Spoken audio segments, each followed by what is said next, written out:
No. Okay, so you said I typed you before, yeah? Correct.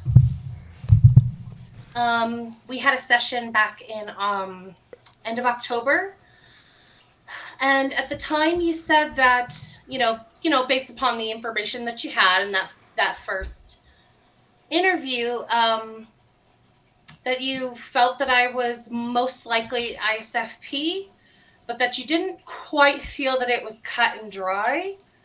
Um, and I think there were some things that either I didn't make a connection with or that I maybe wanted further explanation on. Okay. Um, so I actually have been typed, just because I was just trying to get various opinions. I've been typed by Joyce Mang, to see what she said. And then a couple weeks I was watching a video, and you spoke very highly of Amy, which I've watched her channel. I really enjoy her, and I thought, let me get her opinion. Let me see what she has to say. And she went down a very similar um, thought process as you, and then it went totally different. Um, I guess I said a couple things that really caught her attention. She really honed in on it, and she came up with a completely different type.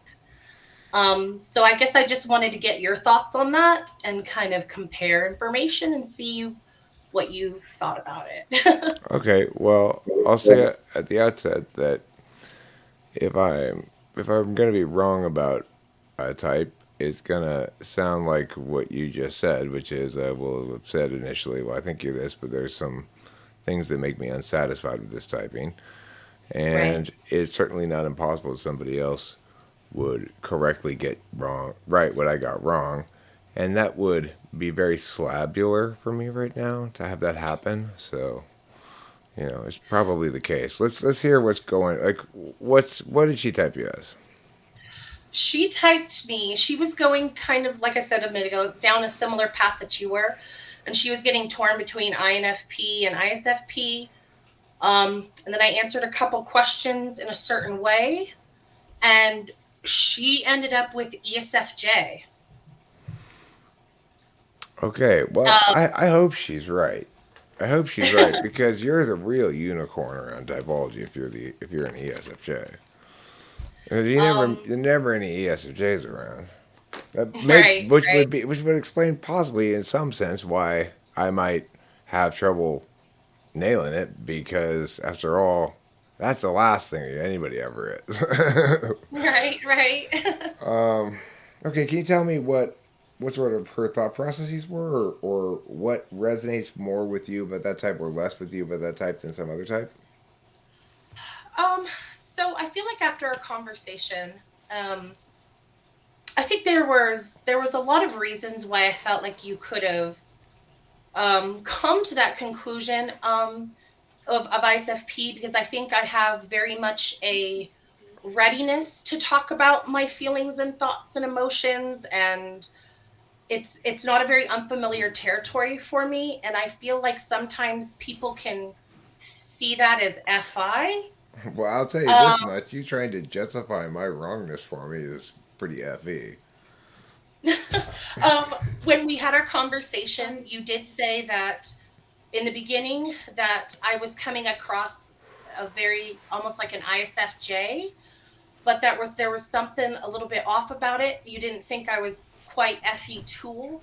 Um, and you said that I was presenting very SI, but not giving you a lot of SI, and that it was a little bit kind of confusing. Um,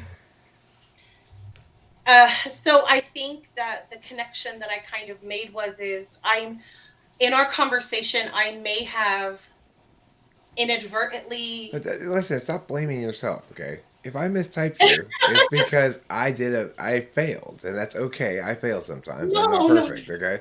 Listen, let me ask you a question. And Okay, let me do some type revisiting with you. I don't remember you exactly, but okay. I probably didn't ask you this question. Did I ask you the world mic question? You've got the microphone. You've got 30 seconds to say something to the world. It gets translated into every language, and everybody understands it, and that's your advice to the world. What do you say? You didn't ask that question. If I had a world mic, I guess it would be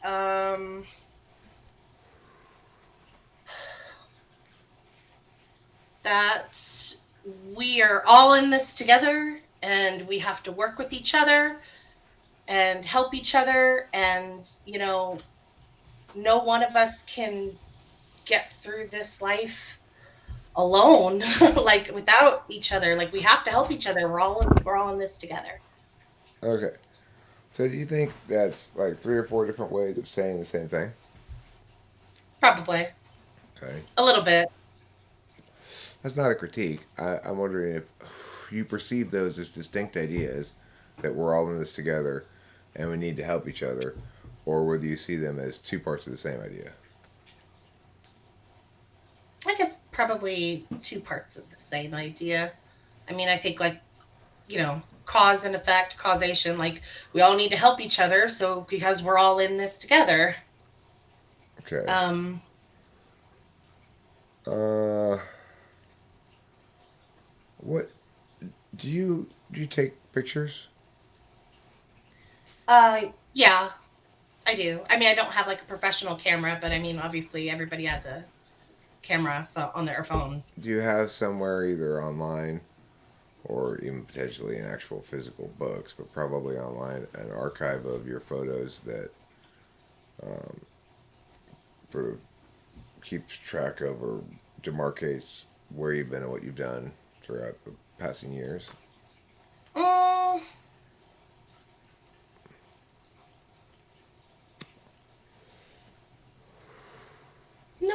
no, not so much. I think, but I do definitely have like my Google Drive though is very organized into these pictures go here, these pictures go here, family pictures go here, pet pictures go here, pictures from work go here. So it's very organized and categorized in that way. Can you give me an But I don't example of a picture know, that gives you trouble in terms of what category to put it into?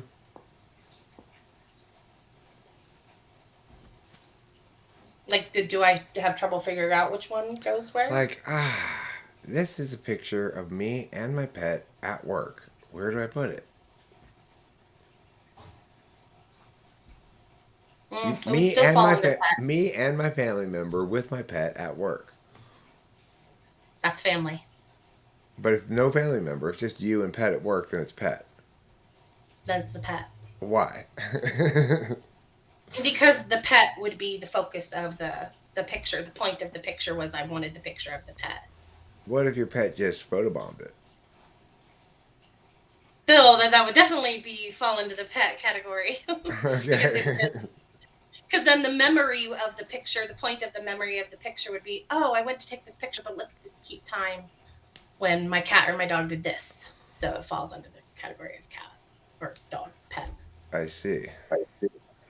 Um, can I ask you, what did Joyce type you as? So Joyce had another gentleman there with her, and they were more thinking INFP, but they were kind of torn between INFP and ISFP. Um, but they said that I was the only two things that they felt didn't really fit. The one thing that didn't fit with the ISFP, which is the stereotype of the chattiness. Um, You're too chatty so for an ISFP. Yeah, you are too yeah, chatty for an ISFP. too chatty, I don't know why I and typed you as an ISFP. but my NE was not good enough to be tool. So I think All right, it's well, it's like let me tell you right now, my gut is telling me that Amy got it right, and I got it wrong, and Joyce and that guy got it wrong. And probably Joyce and that guy and I got it wrong for the same basic reason, which is we don't experience any ESFJ, so we don't have a reference point. And whether you're NI or SI, it doesn't matter. Without a reference point, your intuition is not going to kick in properly, or your memory isn't going to kick in properly. And so, what is best served by that is a sort of the openness of ignoring SI, fourth slot NI. I think Amy probably got it right, but let me test it out and see if you are in fact an ESFJ, and the initial indications are probably she's right. Then it's a great opportunity to do some NI testing. um, okay, so like what kind of vision do you have for yourself, or if you were going to give the PowerPoint, Rebecca, where she was, where she is, where she'll be. Um, what's your PowerPoint sound like?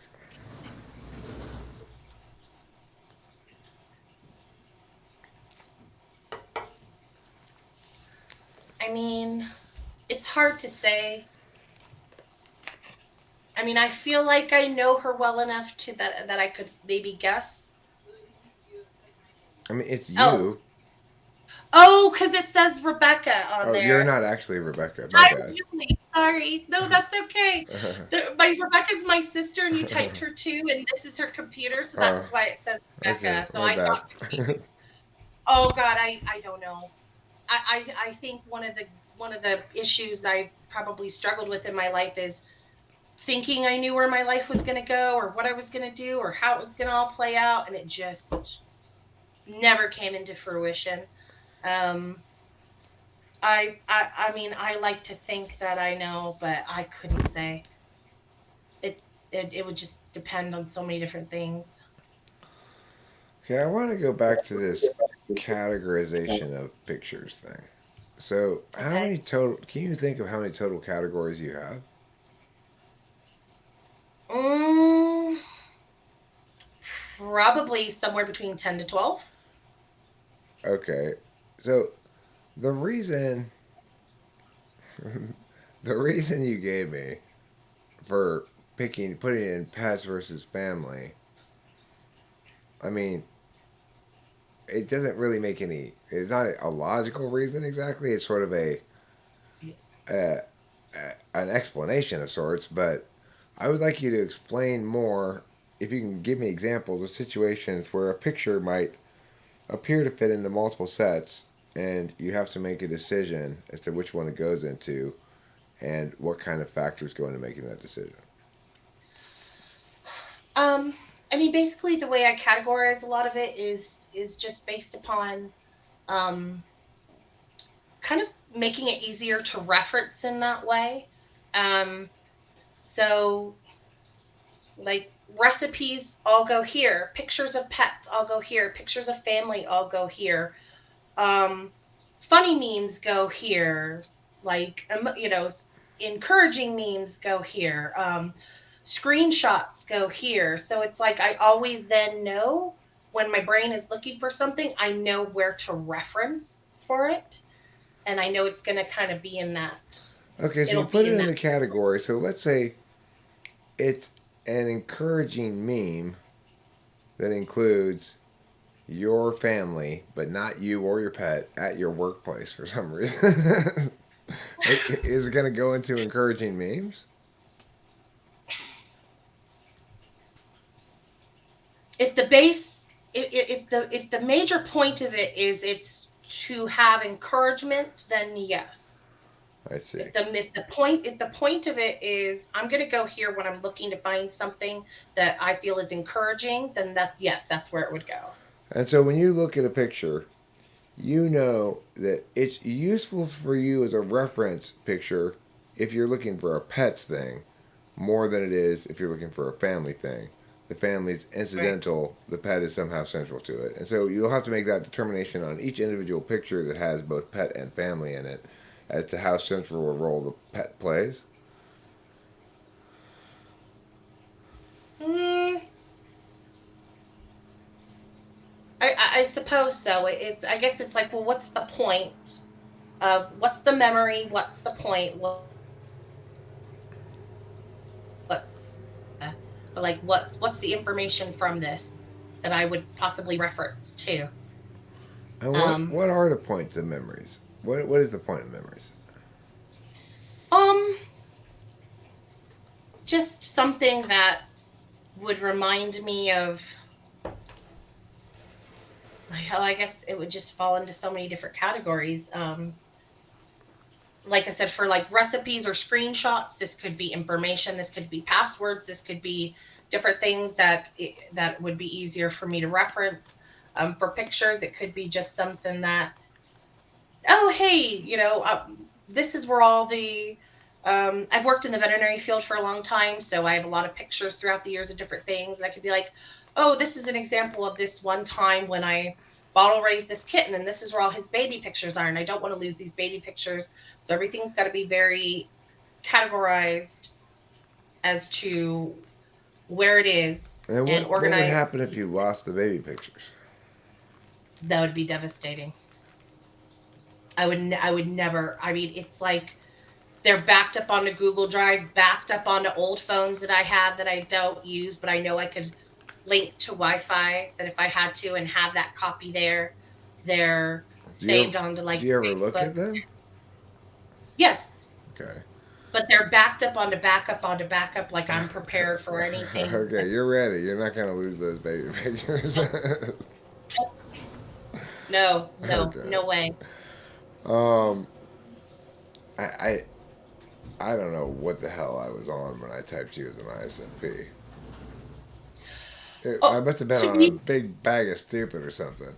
Anyway, no, no, no, no, no, no, no, no. I was very nervous you don't need to during make this me try to feel that better. interview. You really, you don't. Okay. It's good. This is a necessary phenomenon for me to experience right now. Okay. The slabs, God, whatever you want to call it, is making this happen to teach me a lesson. Okay, so I just have to suck it. That's all there is to it. So anyway, okay, that's really Well, interesting. here's Okay, go ahead. Go ahead. so I to be fair, I did the worst on the NE tests. So it is logical to say, well, she's doing the worst on the NE tests. So that only leaves one of two types. I'm very clearly not dominant TI. So that would make sense that it would almost kind of default to ISFP. And I was very kind of blank and nervous and not really expressive during that interview because I was nervous and I was afraid of kind of looking dumb. And Well, one thing I will say is this: it's the same absolute values, and they're absolute values that anybody could see right now. You demonstrating, which are the absolute value of, hey, singularity shouldn't be prioritized. That's any third. Hey, you need to stop thinking you fucked up, Eric, because that's not the point of this. That's FE first.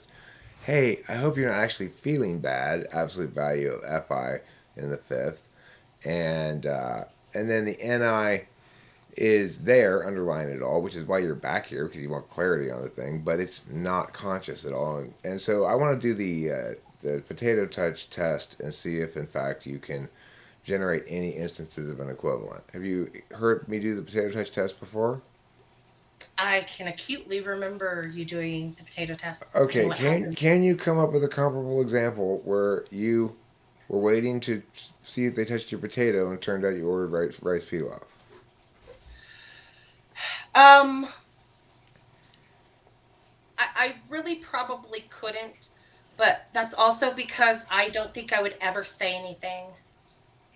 Okay, but I this, would I would never say anything because like I never want like waitresses or waiters to feel bad. Like I know they're just trying to do their job and like if I said something like okay, I'm forget almost about what you're embarrassed. gonna do about it. Forget about what you're gonna do about it. All right, you're just paying attention to something to see whether it turns out to be blue or red, and then realize, oh, it's a duck. It's not something that's either blue or red. It's any instance like that. That's so fe of you. It's like, how can I have typed you as ISFP? Oh my god, Um how long ago did I type you? it was in the end it was end of October. About a week or two later I had my Just a couple typing. months ago. Oh my god. Yeah, it was the end of October because I remember it was around Halloween. Oh, wow. And it was I there was I mean there was some stuff that made sense, but I No, felt not like when I really. Who couldn't it possibly have been? I, I, I was I tell you what I was doing. I must have been doing this. I must have been digging my head into the book of test answer meow correlates with meow and not paying any attention to the whole picture here and ignore and saying, well, since I can't, I don't, I'm notorious for missing whether something's FI or not. I'm just gonna excise that from my decision making, and here's what I get with the test. Most likely type this, but it's like it if you're obviously FE, you keep being so FE. You know, it's like you keep you're worried about me, right? Because I might feel bad because I got it wrong. That's insane, of course, but beautiful, but insane. You know. Okay, so the question then, the only question that will remain for me is where, which of the alpha quadra uh, FE types you are. I wouldn't eliminate the possibility of ISFJ, but um, let's see if we can nail that down a bit. Um, so you can't come up with an example of blue, red, oh, it's a duck? Um, I mean, not off the top of my head, but I feel like I can remember times where I've seen other people do it. I have a very clear instance where I saw my father do it once, but I can't remember a personal time where I did it off the top of my head. Okay, can you think of an occasion when you used what you already knew, your memories and stuff, only to later realize you should have used your intuition that this was different? Um,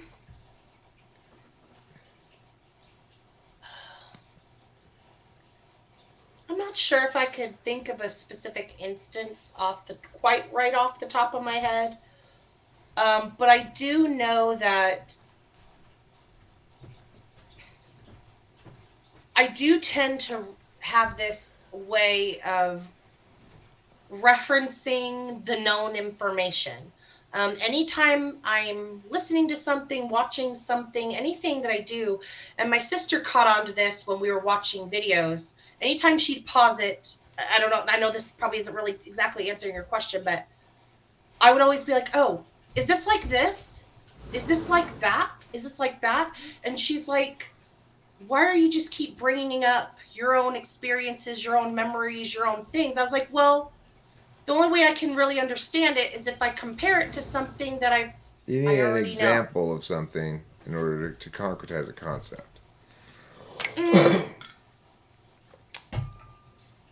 I mean, when you say compare to something you already know, what do you mean? So when you say is X like Y, can you give me an example of X and Y? so I guess I could be like, well, hmm, okay, so my mind tends to keep going to like veterinary medicine because this is where I feel like I've spent so much of my adult life where I could get the best references. So it's like I'll see this dog who has a swollen, limping leg. My brain doesn't necessarily automatically go to what is this now? What could this be? My brain automatically goes, oh, could it be this time this? I saw this. Well, I saw this one dog this one time, and it turns out it was this. Oh, but it was actually edema. Oh, no, it was an abscess. Oh, he actually did have a fracture. So it's like I'm always going back and going, well, what is it like that time when I saw? Um, so I feel like I tend not to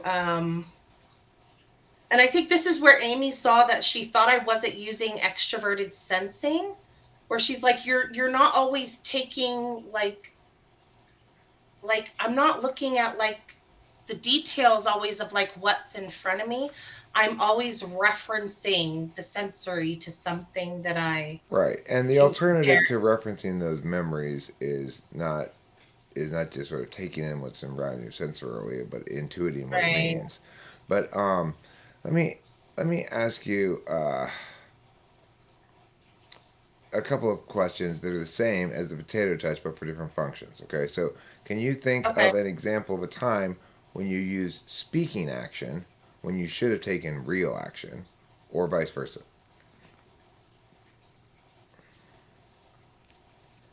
Um, well, maybe like most recently, I had a friend speaking instead of action. So, I mean, I had a friend that messaged me, and I guess she was kind of going through a really hard time. So I just thought, oh, well, I'll just talk to her, kind of make her feel better. I know what she's going through. She's been through this before. Let me just talk to her. When I felt like really what she really wanted me to do was just go hang out with her. Okay. So Because she was like, hey, did you regret sorry, go ahead. choosing the former over the latter?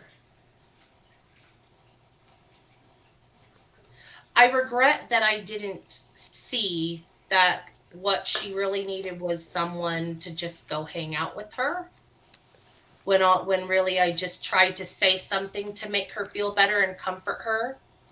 And like I feel like I should have been more aware of that's what she wanted and that's what she needed. Um What do you want and need?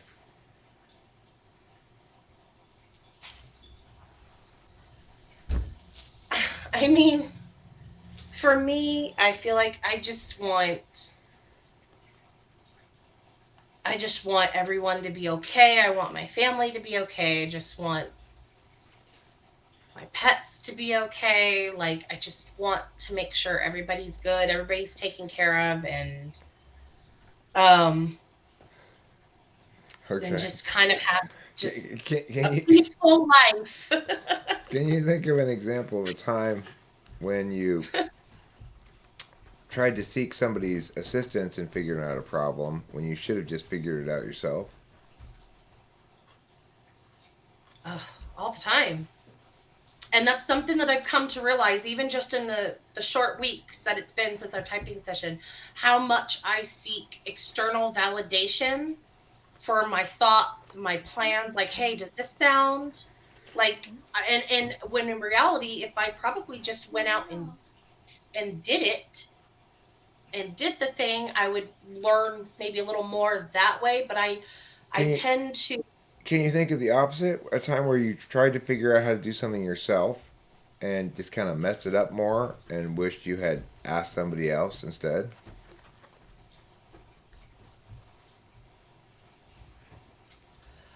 I mean, I feel like I've done that. I feel like I don't know if I could think of maybe a specific instance so much as I could think of definitely um maybe in like the way that like I should have sought more counsel and more ideas of what to do when my dad got a little bit older and I decided I needed to take care of him, and really it probably wasn't the best idea. And I think that there was other people who probably could have seen that it probably wasn't the best idea for a lot of very complicated reasons in our family. But I just felt kind of like duty bound, like, well, he's my dad. I need to take care of him. I need to move him out here and take care of him, be and have him, be here with me because nobody's going to take better care of him than I will. But how maybe in the long run, it probably would have been less stress on me and less hard on me, and would have been better if I had just not done that. Um, And did you figure that you just determined the specific how to's of caring, such as like how to move them from one place to another or how to um, deal with this problem that arises with a set of steps and protocols? Did you figure that you just figure that out as you provided caregiving? um, I feel like a lot of this stuff I feel like was things that were a lot of basic principles that I already feel like I knew based upon a lot of the work I've done in the veterinary field about moving patients, moving things, always having your route planned out, where you're going to go, where you're going to move, and things like that. How do you plan It's out a route? Just walk me through your thought process. Well, you have to know. Um, well, you have to know, number one, where are you going? Okay. Well, number two, what are the limitations of the patient that you have? How much, number three, like how much care would, how much do you need to help this person or animal? Number four, you got to make sure you, uh, is the route that you're going to take along that way, is it clear? Are there any obstacles that need to be moved out of your way? Um, and, make sure that the destination is ready for when you get there. Have that already done, taken care of, and ready. Um, then attempt to move the patient.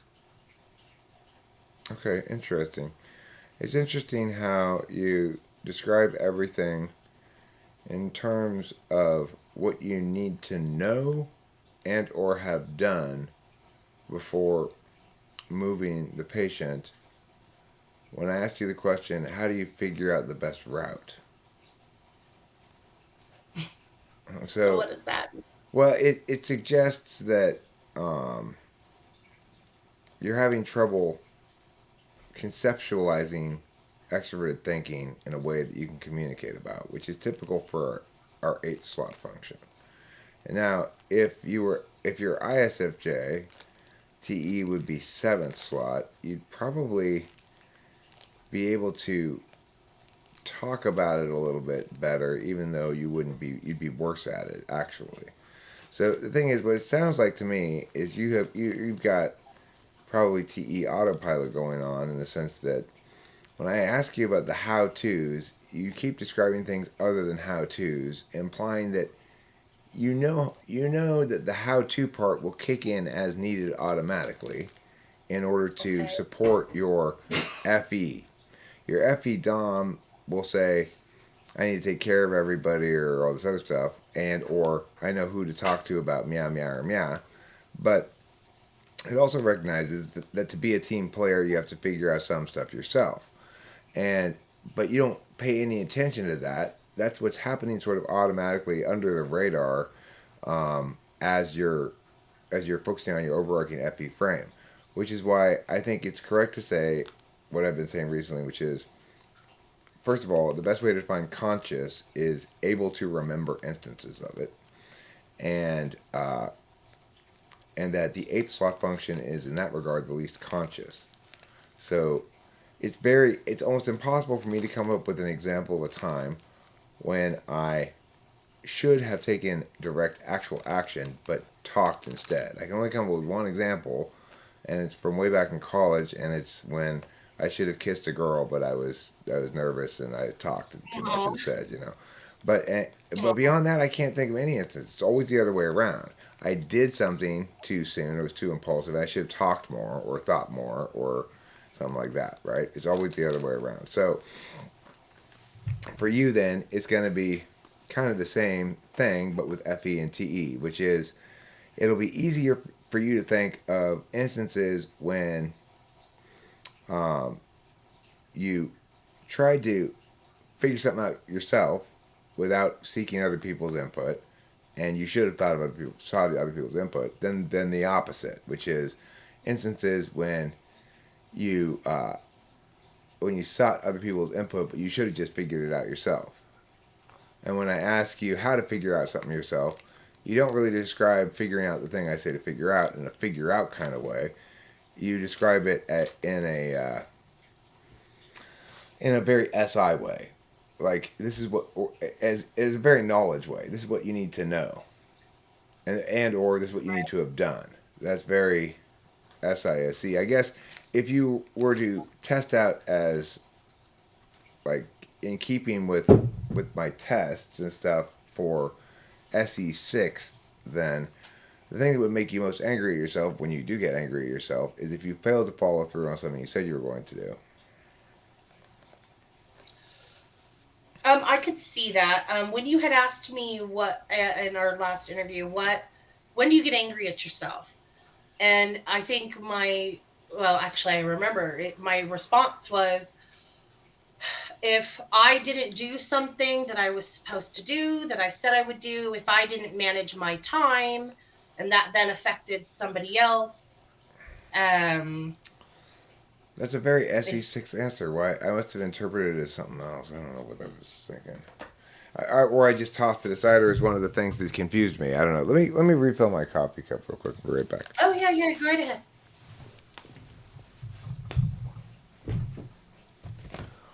I think we got ourselves a real life ESFJ, Rachel. I think so too. I felt ESFJ vibes right from the beginning. What? I want to see if she feels intimidated by me because I'm her supervisor. Oh yeah, chat with her for a second. It's so funny. It's so fucking slabby, of course, that right after I make this video talking about how I'm the best and most correct typologist, and I'm having a sale, and then this happens, you know. Yes. Speaking of, The headphones are over there. there's an email for a typing. Oh, okay, cool.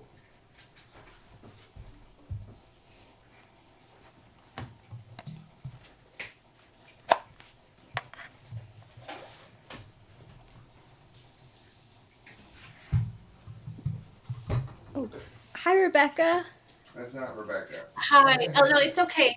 It's okay. It says Rebecca, so you're not wrong. It happens to be my sister Rebecca's computer, so it's gonna say that. Oh, I understand. What is your name? Julie. Julie. Hi. I'm Hi. Rachel. So I am typed as INFJ, and in socionics, I'm your supervisor type, which means Okay. yes. So Eric may be able to explain it more, but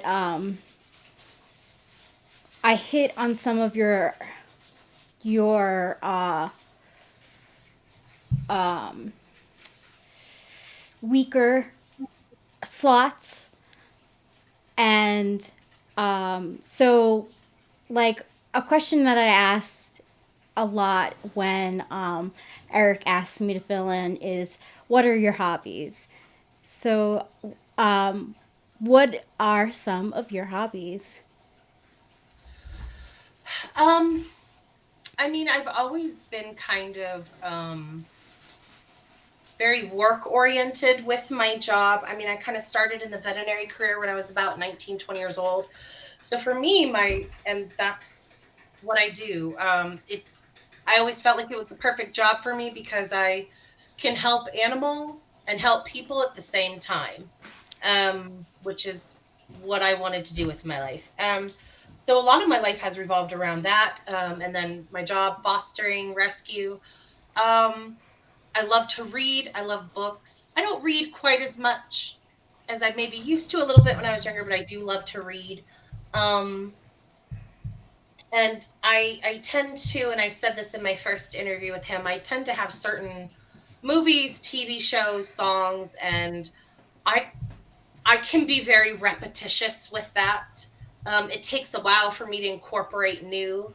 Like I know what I like, I know what I'm gonna get from it, and so I have it's almost traditions for me, like things that I do that it's very routine in that sense. Do you get like a sense of comfort from it? Oh, absolutely. Yes. I guess I could almost say that that's why probably I do it. I'm familiar with it. I know it. I like it. I enjoy it.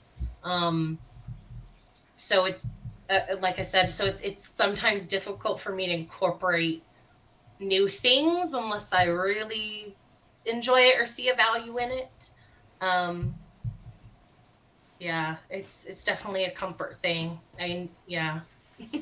Do you feel energized by being around people, or do you need a lot of alone time to like gather your thoughts?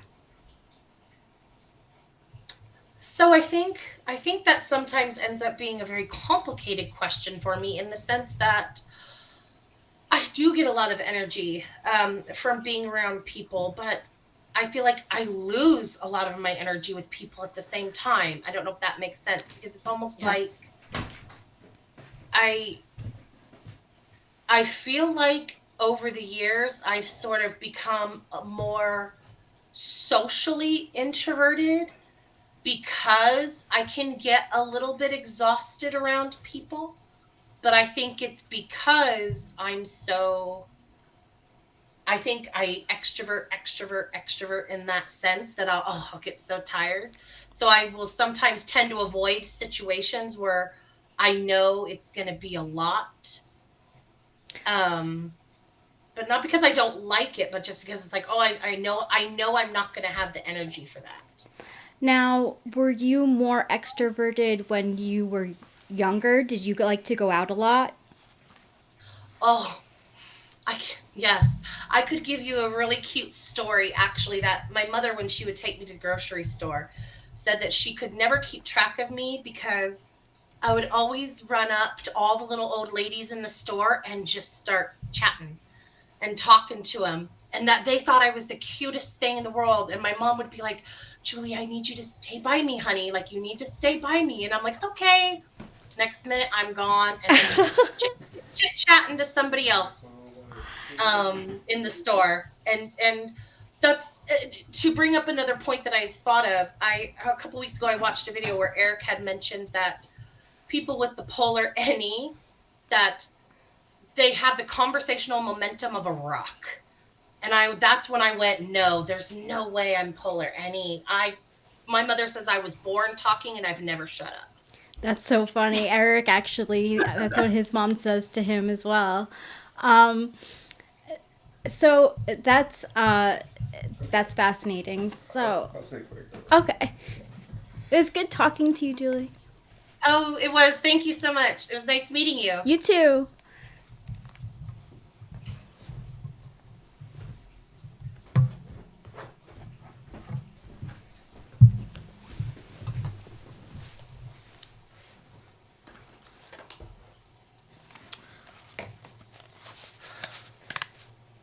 Okay, so I do think you're an ESFJ. Um, I will say regarding distinguishing between ISFJ and ESFJ can be tricky because TE polar and NI polar are not the easiest to test for. But Rachel, what did you have any takeaways from chatting with her? She sounded a lot like my Aunt Sherry. More than you like your sister?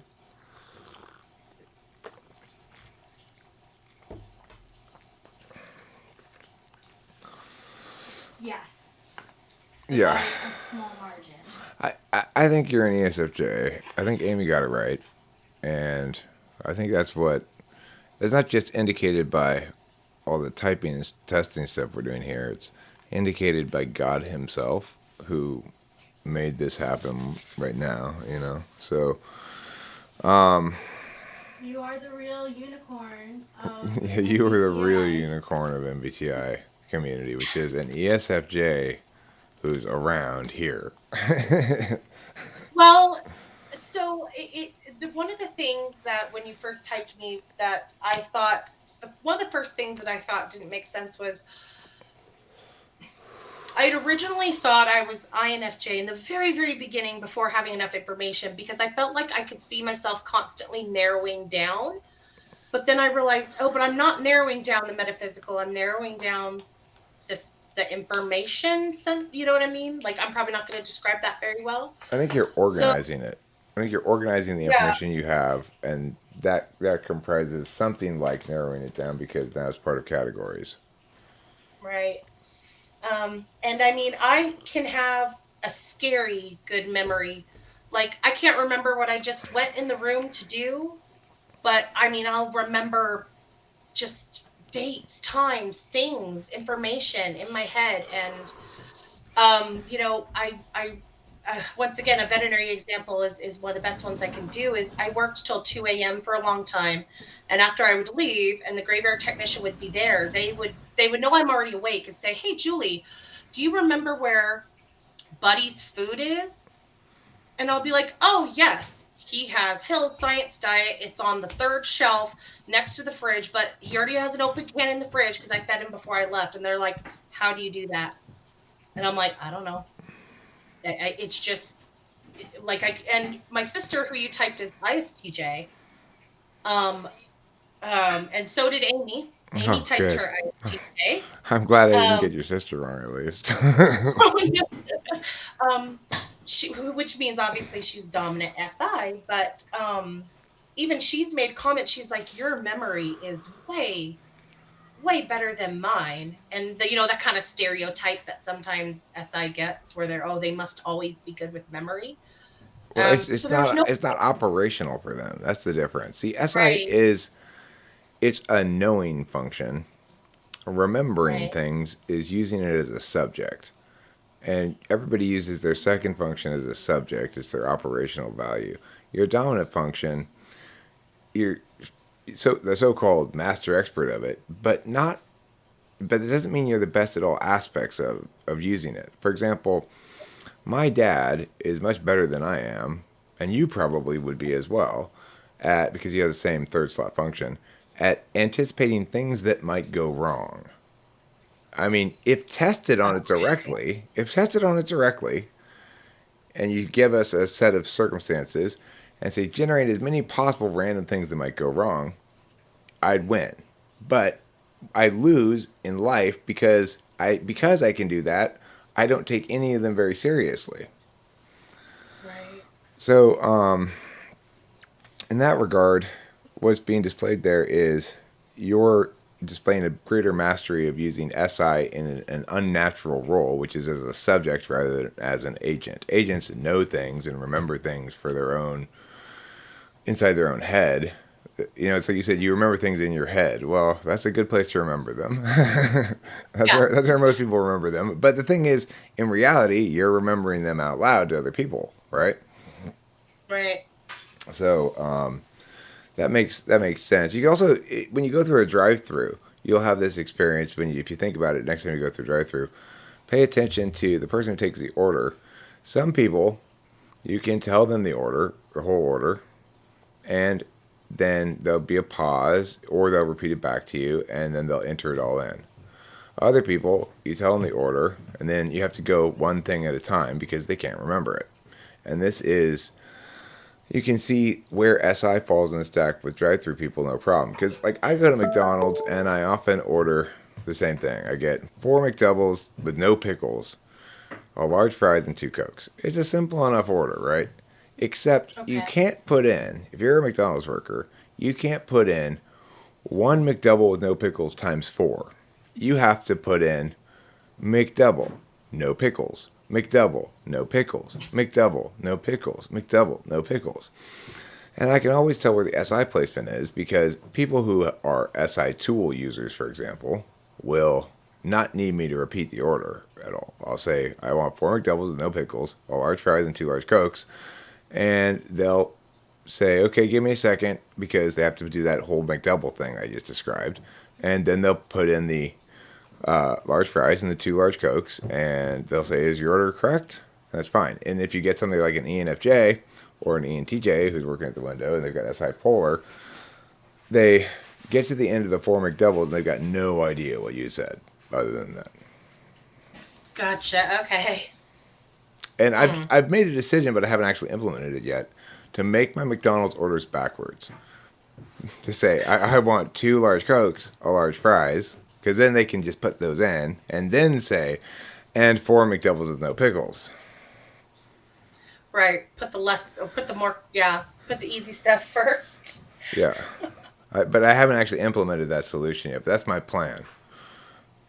Anyway, you can really see how NI and SI they're very visible in the world if you start paying attention and looking out for them. But it's going to be Right. harder for you to understand instances of or really catch notice of the value of NI. You're going to kind of be almost adversarial to it because it's going to say, no, this singular vision must be, from your perspective, imposed on a multiplicity that's being denied. Okay. In reality, it's maybe your core soul most important value is that there be a singular truth and that you can count on it as a rule that cascades down. And that, so, in other words, being NI-polar means seeing is believing. I may have all these clear indicators that meow is going to happen, but I'll believe it when I experience it. That's really interesting because I feel like I've often said to people, and I've said to myself, I have to see it. If I don't see it, I won't understand it. Well, it's I like my can't dad just, says, I'll believe it when the check clears. yeah, for sure.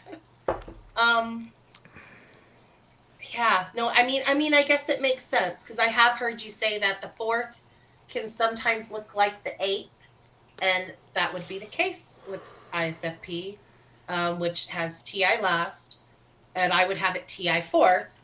Um, and but I think what it is, and I don't know if this is kind of a silly way to apply it. You had said that I validate on FE grounds, which made sense for fifth, but I think what it is I think it's reverse. You I have this, think yeah, it is. You have the same absolute values. ISFPs do yeah, have these same absolute values. So yeah, I was right that your absolute values are the Fs yeah, and the for Ns. sure, But for sure. the fact that I thought you were third slot NI, I mean, I need the Eric. This Eric likes to enforce the wrongness of others. I need the Eric who enforces Eric's wrongness to take him out back and beat him up. So because that was just I don't know what the Well, I had made a comment, and I can remember it in my head that made you think it was NI in the third. And I literally remember you holding up the three fingers and saying, that's the third. Is when I said, oh, I love watching the same stories, the same things, and I love all this stuff. I go on this journey with my characters. And then when it all collapses down into this was the moral, this was the meaning, this was the point of the story. oh man, talk And you, about me miss talk about me missing the point. The point of that story is that you enjoy revisiting places that are of some sort of imaginary nature, which is totally SINE. It's not NI at all. right? And the fact that you enjoy when it collapses down to a single moral, that sort of simplistic relationship with NI is much more representative of seventh absolute value than of third. And obviously God intervened to give me momentary retardation so that this moment of comeuppance could be had by me. No, don't say that. That is it's true though, and that's fine. That makes it purposeful. It makes it useful. I learn something. I grow, and I get to use this as an example of how Eric's wrong sometimes too. And when he's wrong, he has to admit it too. And I was definitely wrong. Amy was right, and how absolutely fitting that the ESFP is the one who gets you right. How absolutely poetically, perfectly NI beautiful is it? But like I said, she had gone down the same path though at first. She goes, "Oh, I'm thinking INFP," and then I don't remember exactly what I said, but then all of a sudden, and I feel like I've heard you say when her and I and that kind of finds something, figures out something, she goes, and I remember I can see her in my mind going, "Oh no, wait a minute," and she started asking me certain questions, and she's like, "You're not FI Dom, you're FE Dom." Yeah, He was right. she She's nailed like, it. "You're." She nailed Yeah, it. she was right. You're high feeling. Um, but what would TI in the fourth look like? Because I'll tell you what it looks what would like, that? but it's not a very flattering story. I It's probably not. I was one time in Arizona, and there was a woman who was working at the Waffle House, which is open 24 hours. And I went in there to get some coffee and a waffle or something to go for the road. And because I wasn't sitting down, they have a rule that says you have to add a 10% gratuity to the bill because you're not staying, so you're not going to leave a tip and whatever. And I said, fine, that's not a problem. But the woman, she was young, a young lady, and apparently fairly new to the job, maybe as well. she kept trying to add 110% to my bill. So it was like, say it was like $6. She's supposed to add 60 cents, right? She adds $6.60, and I'm trying to explain to her, no, you're not doing it right. But she had this sort of thing on a pad of paper that said how to do it. And so, even though I was trying to explain to her, this is why it's what I say it is, she didn't Right. want to hear that. She instead called her manager at 3 in the morning or whatever and woke the manager up and got confirmation that I was correct. So, one example of fourth slot TI is a recognition that you're not up to the challenge of determining whether this TI being presented to you is correct or not, and you'd rather go to FE or TE. TE was the thing on the piece of paper. She's following a set of steps, just what it says, and somehow in this set of steps, it's indicating to her she's interpreting something in those steps that says, add the total again into it, Okay. and so she's not parsing it out logically exactly, but she could. She could listen to me and try to parse it out logically, but she doesn't trust herself enough to do that. I could fool her because it's not an active way of her engaging. So she goes back to her dominant and ultimately her eighth, which is that pad of paper, or what she ultimately does is call her manager. Now, the thing is, in a more controlled setting, like if you were taking a test that asked you TI questions, you could study and get the concept and learn how to answer those and probably develop a TE process to approach to take with each one of them. And it wouldn't be such a automatic natural process in your head, but you would understand the concept of it right off the bat, what's being asked. In other words, you're not confused about whether or not this is a TI question because it's front stack, but you're just you if you're doing things with TI, something's gone wrong. It's like with Right. me, if I'm having to attend to my SI, there's something wrong. I'm hungry, I'm sleepy, I'm angry because I haven't eaten in a long time, or something like that. It's always we experience our fourth slot mostly in terms of either the harms of not incorporating it enough or the gratification of incorporating it right now. So Okay. for you, it might be gratifying in the moment to do some TI puzzles or something and successfully get them. Hey, I got it right. That might be gratifying. But you don't want to Right. have to use it for anything really. Right. Okay. I think. Hmm. Okay.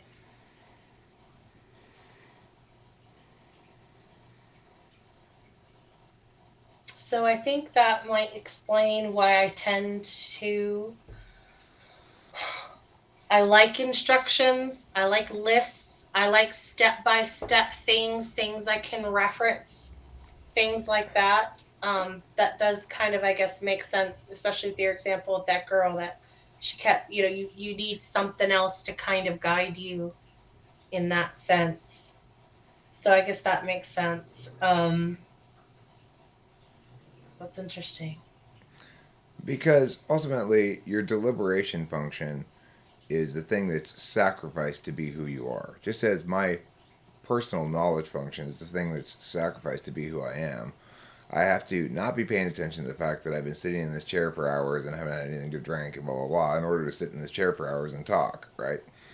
Right. So it's always that relationship. For you, it's you have to sacrifice caring about who's technically right in order to care about who making sure everybody's happy and feeling like their needs and wants are met and stuff, and that you're perceived accordingly as a facilitator of that general team goodness. Well, and I think maybe where I would have struggled, and why I would have thought maybe at one time I was FE tool and not FE dom, was just because I feel like I make this analogy in my mind of it's almost like a pendulum.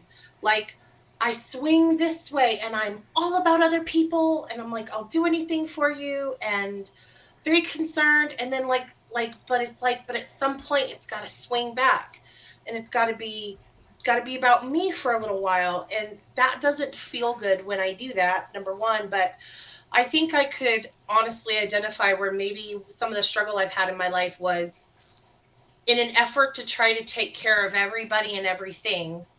I've almost spread myself so thin that in some ways I'm not really truly taking care of them or myself. Julie, let me But tell you something. Let me tell you something. At the end of a long day in which you've been your normal saint like self, it is not only appropriate but important for you to take a little Julie time and sit down and watch some trashy TV and do this with your thumbs. You do this with your thumbs, okay? So provide you a nice sensory feeling of motion from your body. You're not actually doing anything, but you'll find it very satisfying. And you just sit there and you just eat your snacks and you watch your TV and just have Julie time, okay? And don't feel guilty about it. Don't think about those other people. They can take care of themselves for 5 minutes. Julie is busy. All right?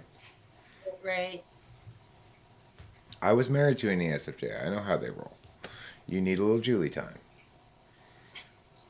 You got to find whatever trashy TV that you like. That's not you're kind of embarrassed to say that you watch it. But you just go ahead and watch it, and just Oh, twiddle your oh. thumbs and snack and drink a glass of wine and have Julie time. You need to settle in and use your tool function to make yourself comfortable.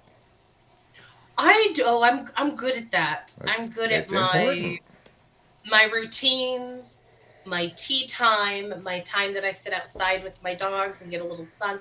I'm very into, I definitely have like my little routines that I like to do. But here's the thing that I think would have pushed me away from thinking I was SI tool is there's times where I could be terrible at time management, but I'm never not aware of the time. But it's almost like sometimes I can get stuck in a little grip where I'm like, oh, but I might need this, I might need that, I might need this, I could need this. Um, and if I spend too much time thinking about that, then I'll mismanage my time and I'll be like, God, you knew better. You know better. You know how much time it takes to do this. You know how much time it takes to do that. Why didn't you do that? Um, Well, but the equivalent would be me saying, Eric, you spent too much time trying to position yourself and posture and burn the other person and too little time actually making your strong case. That would be the equivalent for me. It's when your third slot overruns your second. so that's my any kind of going, well, what if this and what Yeah, if that and your what third if slot this get and what if interfering that? with your second. In other words, you've got this planned course of attack. I'm going to do meow meow meow meow meow meow. But then your Right. any starts to overrun your SI and say, well, you think you're going to do meow meow meow, but what if between the second and third meow this happens? Then you're going to have to push back all the plans after that. You have to rearrange things and Oh my God, that's like the struggle of my life. ah. That makes so much sense. Oh my God, that makes so much sense. And when my sister was typed by you and typed by Joyce and typed by Amy, and she had those moments where they typed her as ISTJ and she's like, aha, that's it. That's why I do that. And when we had our first session and I didn't have that aha moment, I was like, oh man, like I couldn't see the connection. But when you said that right there, that's the first aha moment that I've had where I go, oh my God, that's why I do that. That's what's happening. And you know what Is aha I'm moment I'm having? Oh my God, what? Eric. Failure is how you make people pay twice. Well, I'll pay. I'm more than happy to. I I'm mean, sorry I that. failed the first time. I did my best. I always try to do my best. Sometimes I do fail. It wasn't on purpose, obviously. I would much rather succeed the first time and not have to have you come back. I appreciate you coming back and giving me a second chance at it. And I give Amy all the credit in the world for getting you right. So I just thought that was a funny joke. No, it is. It is. But I mean, you know what? I feel like it was almost just in some ways meant to be because it made me really kind of look at myself in a way of thinking, is that really what I'm doing? Or could it be something else? And maybe kind of maybe admitting some things that I didn't really want to admit about myself, about the external validation that I seek sometimes, how much I kind of am concerned with the thoughts and feelings and perceptions of others. I Well, definitely, well, let me tell you, as far as that goes, what you'll definitely be perceived of around here is as, oh my God, an actual ESFJ. Wonderful, because it's like we don't get any around here. So it's great. And the thing is, there's nothing wrong with caring a lot about what other people think. As somebody who's third slot FE and who cares a lot about what other people think, I have come to understand that we are all impressed upon us this FI bias as a universal value when we're kids, which is don't care too much about what other people think. That's just an FI frame projection. There's no reason to believe that that's a bad thing. As a matter of fact, it's right. our way of being. We operate by checking externally against others for validity, basically, in various kinds of ways. There's nothing wrong with that. It's just an alternate approach. It's not better or worse than being authentic to your own true moisture or something. I mean, I definitely can see how I do that. And, I mentioned in my first video that I'm kind of a people watcher. And I can be very quiet when I'm first around a group of people because I feel like I'm watching them and what they do and their kind of reactions to things. Um, I feel like when with the doctors at my work, at any given time there's 14 doctors and they're all different. And I feel like every time the way I navigate the world is I'm going to remember your conversation style. I'm going to remember your likes, your dislikes, everything like that. And I'm going to take that into the way I approach you, not in a sense to be fake, but as in how am I going to navigate this interaction with you? Okay, this doctor, they're very straight to the point. They just want to hear the facts. They don't want to hash it out. Oh, okay, so now I'm just going to give them the details. This doctor, oh, she really likes to talk about all the possibilities, all the theories. Okay, so I'm going to give her that. Oh, this doctor here, doesn't have time to talk to you. Walk up, one sentence, you're done. Give it, be as concise as possible. So I almost feel like I try to remember those I things. mean, it's an excellent description of somebody who's an interface type with the dynamic social systems. You're interfacing in that you are reacting rather than acting per se. In other words, Okay, you're you're structuring your behavior in accordance to what's going to work with the individual logic of the individual systems, which are the individual people.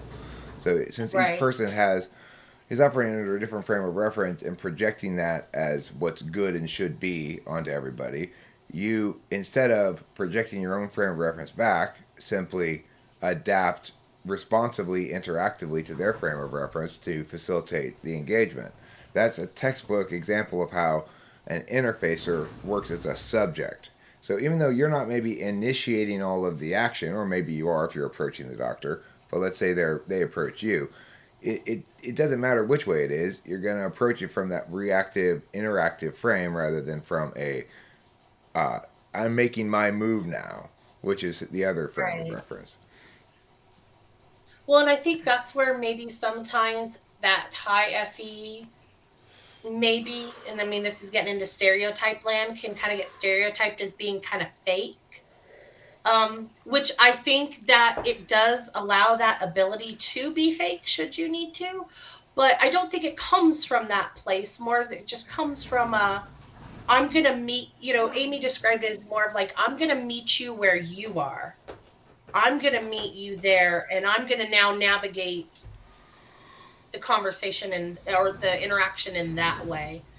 Um, You can't not be aware of what you're aware of, and there's no sensible obligation to willfully suppress your awareness from impacting your interaction style. And so that's why it's wrong to call FE fake. It's like FE operates by attending to things that right, that are and can be attended to. Once the person attends in that fashion and it accomplishes awareness of those realities, then it's only natural that they're going to express as beings accordingly, rather than in response to some data they didn't collect. Right? It's like right. it just sort of implies itself, I guess. I'm gonna have to bring this to a close because I do have a 7:30 appointment with my student Jeffrey. So I'll stop this recording. Are you okay with me publishing this?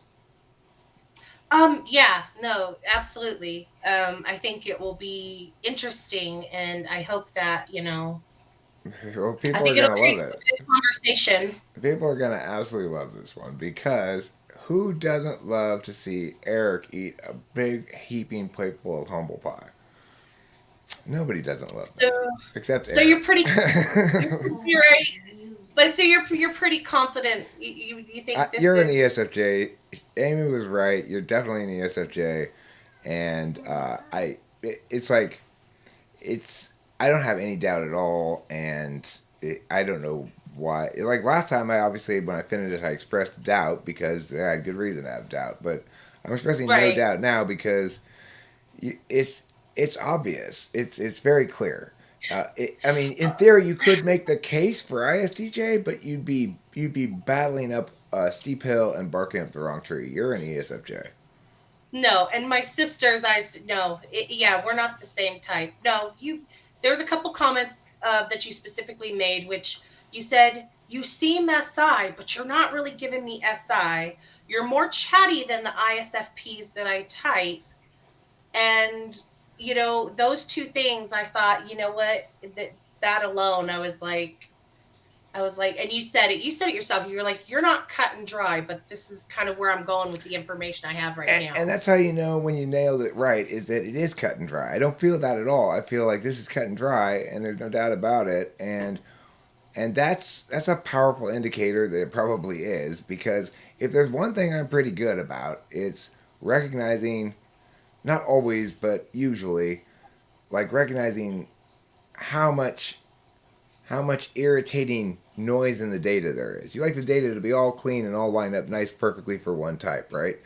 I'm pretty good at recognizing like there's too much noise in this data for clean typing, and I'm usually pretty good at saying I'm a little iffy here. But when it's nice and clean like it is Right. now it seems clean, clear as day, and then all of a sudden it pops into place, and then that sense of unsettled uncertainty goes away, and it's gone away for me. You're in the subject. Nice. Okay, Okay. cool. Thank you. Thank you so much. I appreciate your time. Bye.